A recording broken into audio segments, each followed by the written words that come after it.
우리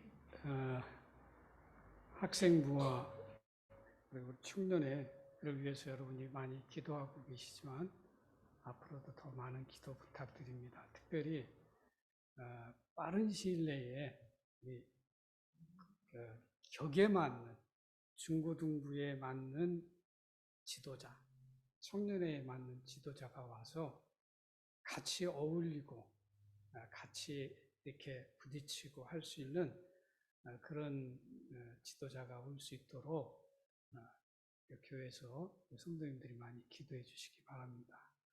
제가 작년 설교했고 올해도 설교하고 내년에도 아마 이렇게 가면 설교하지 않을까 생각하는데 저는 감사합니다. 그런데 지난번에도 제가 학생들에게 얘기했지만 같이 이렇게 공감할 수 있는 나이 또래에 조금 차이가 나더라도 같이 와서 부딪히고 같이 놀아주고 이럴 수 있는 지도자가 중고등부에 필요하고 또 청년부에 필요합니다. 이 일을 위해서 여러분이 이렇게 예배당에서 어른들끼리 예배를 드리시니까 전혀 공감을 못 하시는데 여러분 그 위해서 기도하셔서 우리 학생부와 청년들이 좀 더 지도자와 함께 어울릴 수 있도록 이렇게 여러분이 기도해 주시기 바랍니다.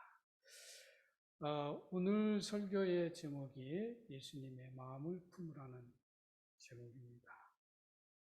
저뿐만 아니라 말씀을 전하는 모든 분들이 마찬가지일 겁니다. 말씀을 전하면서 그 말씀대로 100% 살면서 말씀을 전하는 지도자는 아무도 없습니다. 다만 같이 전하면서 부족하니까 그렇게 되려고 노력을 하는 거죠. 그런 측면에서 오늘 말씀을 제가 준비하면서 내 삶 속에 예수님의 마음을 제대로 품지 못하고 있으면서 우리 성도님들에게 오늘 말씀을 전한다는 게 다른 어느 때보다 조금 부담스럽고 부끄럽기도 합니다. 그런데 우리 함께 오늘 말씀을 통해서 예수님의 마음이 어떤 것인지를 배워서 같이 실천해 나가는 그런 삶이 이루어졌으면 하는 그런 마음을 갖습니다.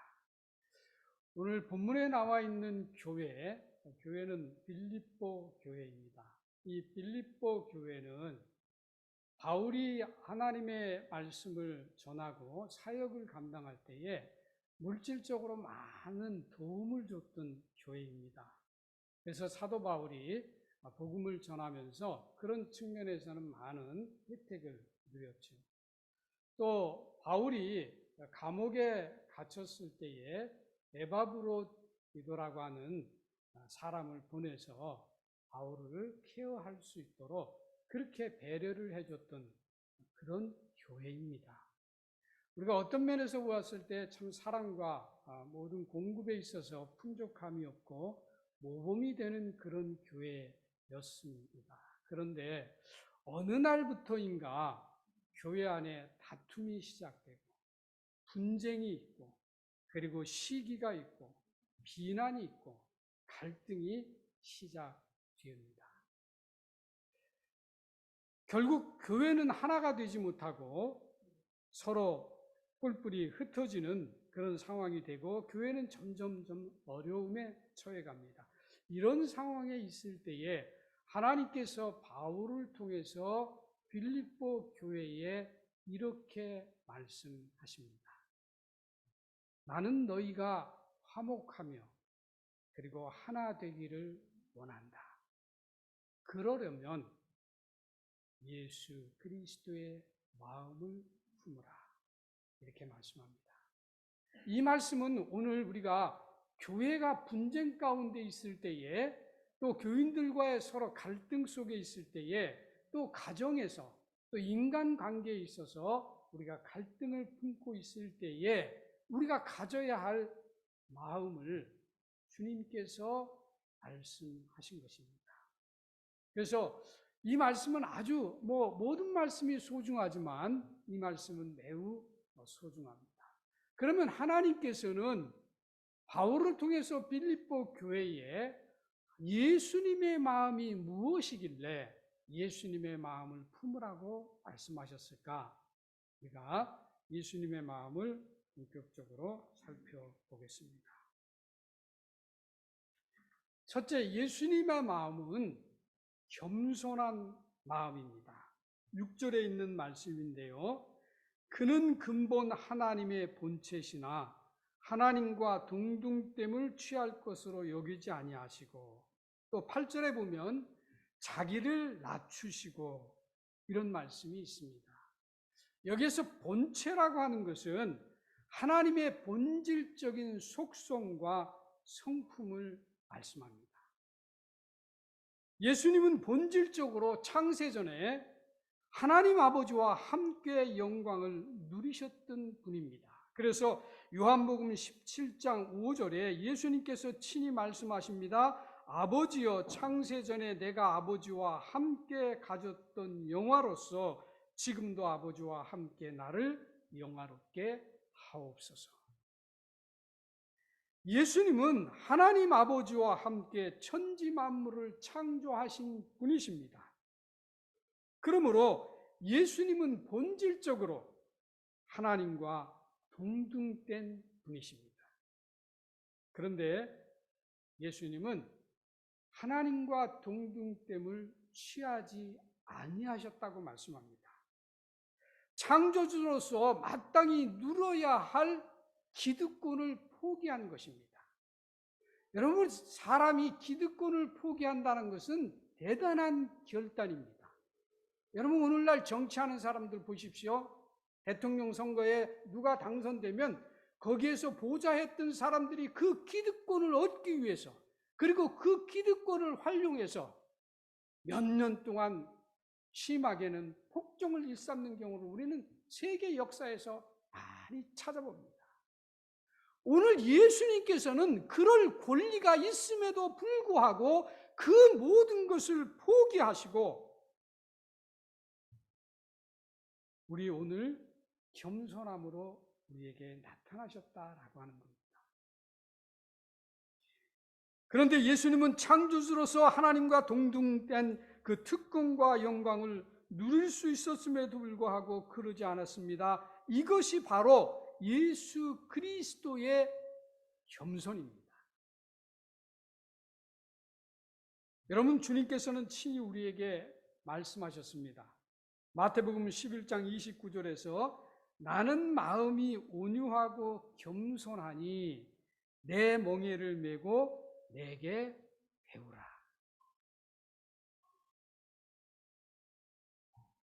멍에라고 하는 것은 소나 나귀가 짐을 지우거나 또는 밭을 갈기 위해서 등에 매는 하나의 도구입니다. 그런데 이 멍에는 반드시 주인이 있어야만이 작동합니다. 주인이 없는 소나 나귀에게는 절대 멍에를 씌우지 않습니다. 주인이 뒤에서 움직여야 작동하는 것이 멍에입니다. 그렇기 때문에 주님께서 내 멍에를 메라고 하는 이 말씀은 곧 이런 것입니다. 주님을 전적으로 의지하고 주님을 주인으로 삼아 그분을 절대로 신뢰하여 하나님께서 명령하신 명령에 순종하라고 하는 뜻입니다. 주님이 우리로 하여금 이렇게 말씀하셨어요. 내 멍에를 메고 내게 배우라.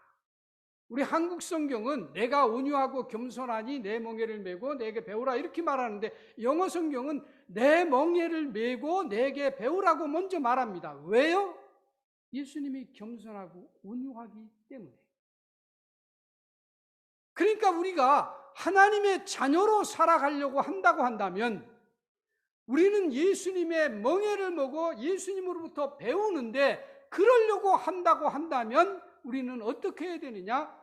겸손하고 온유해야 된다는 사실이에요. 교회 안에 교만한 사람은 절대로 예수 그리스도의 멍에를 맬 수도 없고 맨 사람도 아닙니다. 그렇다고 한다면 그 사람은 예수님으로부터 배움도 없는 사람입니다. 결국 멍에를 맨다는 것은 예수님의 말씀을 배운다는 사람이요, 그 사람은 겸손한 사람이요 온유한 사람이라는 사실입니다.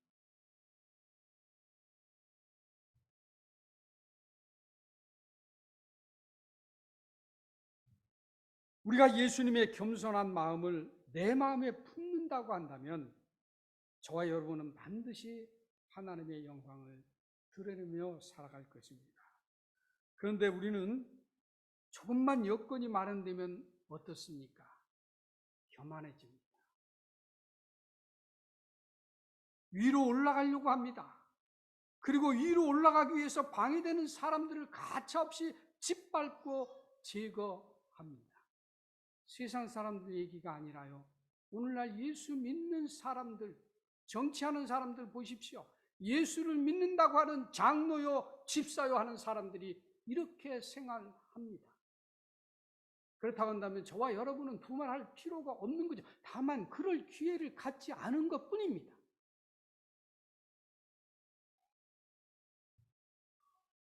그런데 여러분, 놀라운 것은 예수님의 제자들조차도, 예수님을 3년 동안 따라다녔던 예수님의 제자들조차도 여기에서 벗어나지를 못했어요. 어느 날 예루살렘으로 올라가는 길에 제자들끼리 다툽니다. 예수님께서 메시아 왕국을 건설하면 그 자리에서 누가 크게 쓰임을 받을 것인가? 내가 크게 쓰임을 받고 싶다. 아니다, 네가 크게 쓰임을 받고 싶다라고 서로 다툽니다. 여러분, 그러나 이런 마음은 예수님의 마음이 아니죠. 이것은 반드시 마귀가 우리에게 주는 마음입니다. 마귀는 하나님의 자리에까지 올라가려고 바벨의 탑을 쌓은 것을 우리는 구약의 역사에서 봅니다. 남을 무시하고 짓밟는 사람은 하나님의 자녀가 아닙니다. 왜냐하면 예수님의 마음을 품지 않았기 때문입니다. 그러므로 성숙한 성도는 어떤 성도냐? 자기보다 남을 낮게 여기고 다른 사람의 의견을 존중하는 예수님의 겸손한 마음을 품은 자가 신앙의 성숙한 성도입니다.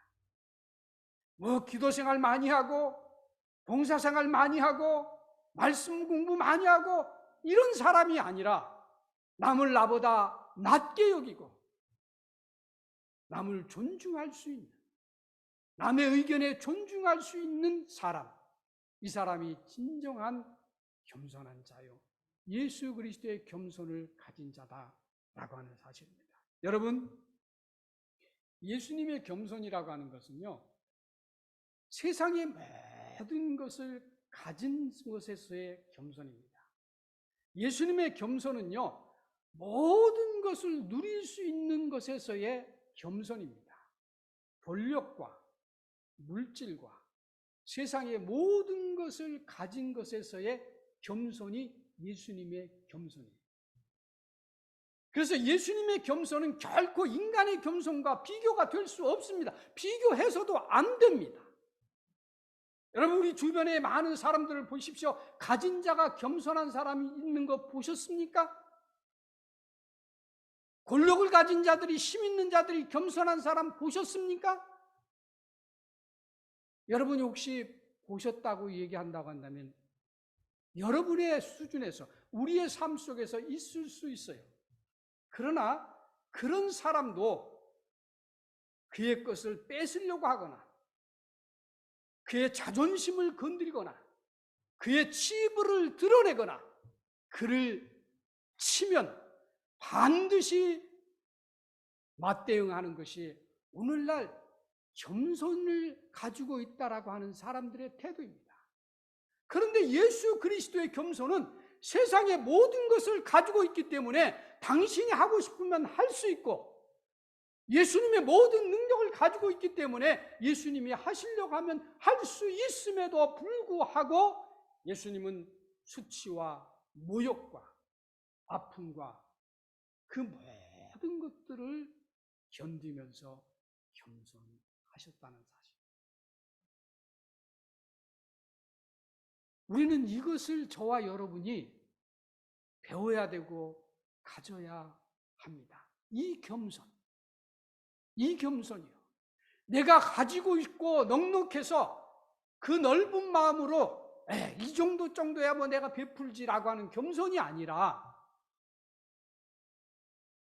예수 그리스도가 가지고 있고 누릴 수 있음에도 불구하고 보이셨던 그 겸손이 저와 여러분이 교회 안에서 생활 속에서 이루어져야 합니다. 여러분, 세상에서 참으로 감사하며 사는 자가 겸손한 자입니다. 그래서 디모데전서 6장 7절로 8절에 이렇게 말합니다. 우리가 세상에 아무것도 가지고 온 것이 없음에 또한 아무것도 가지고 가지 못하리니 우리가 먹을 것과 입을 것이 있은즉 족한 줄로 알라. 행복하게 살 수 있는 마음은 감사하는 마음입니다. 그리고 감사는 겸손한 자만이 누릴 수 있는 하나님의 특권입니다. 그런데 이 감사는 우리가 예수 그리스도를 통해서 배울 수 있고 우리가 소유할 수 있습니다. 둘째, 예수님의 겸손은 섬김의 종의 마음입니다. 7절 말씀입니다. 오히려 자기를 비워 종의 형체를 가져 사람들과 같이 되었고, 우리는 이것을 신학적인 용어로 성육신이라고 말합니다. 영어로는 인카네이션이라고 말합니다. 즉 말씀이 육신이 되었다는 것은 말씀이 사람들의 삶 속으로 들어와 작용하게 되었다는 뜻입니다. 흔히 우리는 이렇게 말합니다. 예수님은 악한 사람들과 힘없고 가난한 사람들 편에 서서 일을 하셨다, 이렇게 말합니다. 근데 이것은 정확한 표현이 아닙니다. 예수님은 약한 사람들과 가난한 사람들의 편에 서서 일한 것이 아니라 본인 스스로 약자가 되었고 힘없는 자가 되셨습니다. 그러므로 죄인을 구하러 오신 예수님은 바로 죄인이 되어서 십자가에서 죽으신 것입니다. 그런데 여러분, 이 말에 오해가 없기를 바랍니다. 죄인이 되었다라고 하는 것은 예수님이 죄가 있다라고 하는 것이 아니라 죄인들과 함께 동고동락하셨다. 그래서 예수님께서 살아계시면서 사역을 감당할 때에 죄인들과 함께 마시고 먹고 했습니다. 그래서 이 사실에 대해서 유대인들이 비난을 했죠. 너희 예수님께서 어떻게 죄인들과 함께 먹고 마실 수 있느냐. 여러분, 오늘 저와 여러분은 죄인이라고 우리가 말할 수는 없지만 교회 안에 헐벗고 몸에 여러 가지 어떤 좋지 않은 어떤 그런 것을 가지고 만약에 어느 교인이 우리 교회에 들어와서 예배를 드리려고 한다고 한다면 과연 그 교인을 얼마만큼 저와 여러분은 따뜻하게 말해줄 수 있는 그런 예수님의 마음을 갖고 계신가요?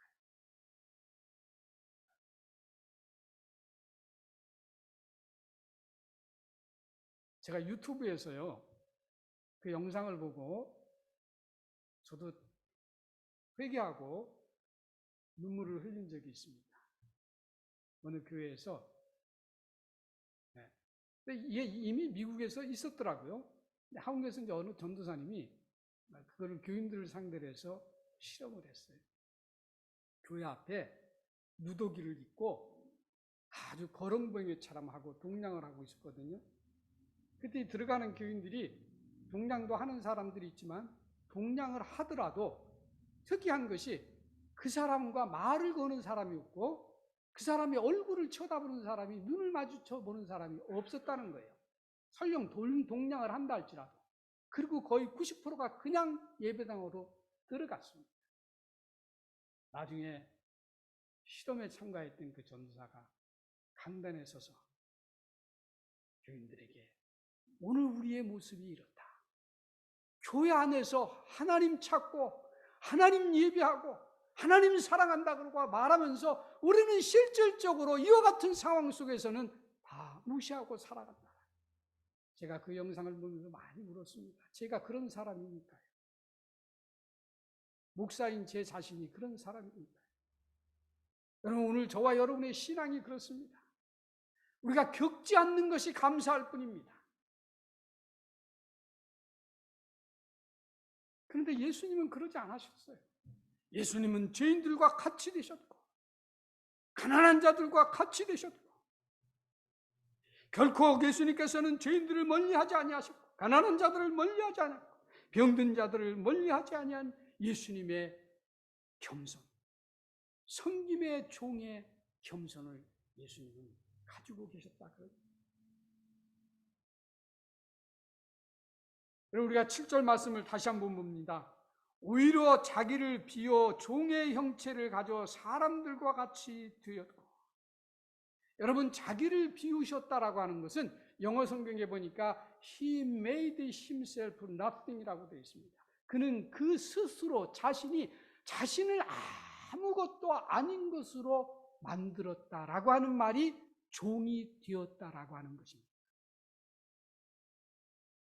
창조주의 영광과 특권을 온전히 버림으로 아무것도 없었습니다. 그렇다고 해서 하나님과 동등한 본질이 없어진 것은 아닙니다. 본질은 가지고 계시지만 하나님과 동등된 분으로서 누릴 것을, 특권을, 영광을 포기하시고 비우신 것입니다. 그리고 종의 형체를 가지셨습니다. 종의 본질을 가지셨다, 그런 얘기예요. 종은 무엇입니까? 주인이 하라는 대로 하는 것이 종입니다. 자기의 의지나 자기의 생각과 자기의 계획을 마음대로 할 수 없는 것이 종입니다. 예수 그리스도는 만유의 주임에도 불구하고 하나님의 뜻을 이루기 위해서 이 땅에 오셔서 종으로서의 삶을 살았는데 과연 저와 여러분은 어떠냐, 그런 얘기예요. 과연 우리는 하나님의 뜻을 이루기 위해서 종의 삶을 살아가고 있느냐, 그런 얘기예요.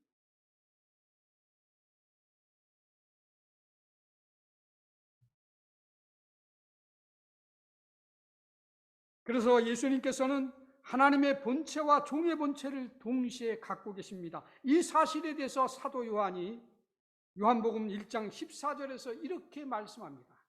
말씀이 육신이 되어 우리 가운데 거하시매 우리가 그의 영광을 보니 아버지의 독생자의 영광이요 은혜와 진리가 충만하더라.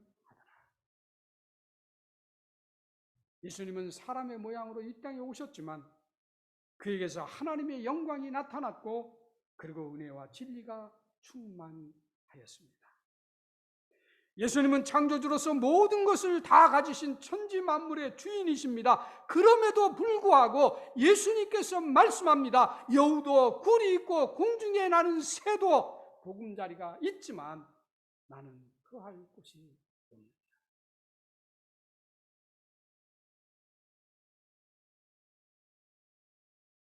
여러분, 우리가 많은 것을 누린다는 것은 참으로 행복한 일입니다. 그러나 또 한편으로는 하나님의 말씀에 비추어 볼 때 우리가 많은 것을 누린다는 것은 그만큼 하나님 앞에 더 겸손해야 돼, 더 주를 위해서 살아야 될 존재임을 깨닫게 됩니다. 예수님은 이 땅에 섬기는 종으로 사셨습니다.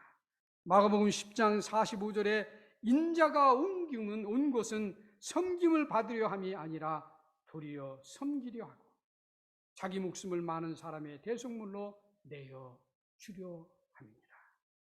그러므로 바울은 고린도후서 8장 9절에서 이렇게 말씀했었습니다. 예수님께서 자신을 비우시고 낮아지심으로 저와 여러분이 부유하게 되었고 높임을 받게 되었다. 예수님께서 하나님의 나라의 영광을 버리시고 종의 형체를 취하심으로 저와 여러분이 하나님의 자녀가 되었고 그리고 천국의 영광을 누리게 된 것입니다. 무엇 때문에요? 예수님이 종으로 이 땅에 오시는 겸손 때문에. 그렇다고 한다면 저와 여러분의 삶이 이유 여하를 막론하고 우리도 종의 삶을 사는 것이 마땅합니다. 그런데 과연 저와 여러분이 종의 삶을 살아가고 있나요? 그러니 말씀을 준비하면서 죄책감이 생기는 거예요. 목사이지만. 그러나 또 배워가는 겁니다. 부족하지만 또 저와 여러분이 넘어지고 실수하고 실패하면서 또 우리는 성장해 가는 겁니다.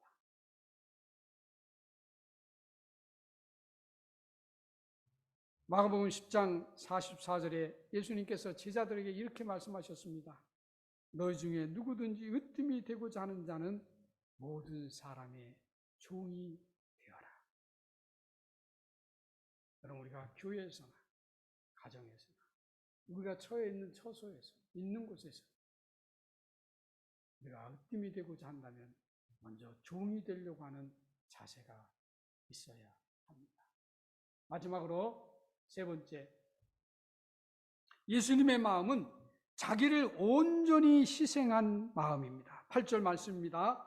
사람의 모양으로 나셨으며 자기를 낮추시고 죽기까지 복종하셨으니 곧 십자가에 죽으십니다. 예수님께서는 2000년 전에 사람으로 베들레헴에서 탄생하셨습니다.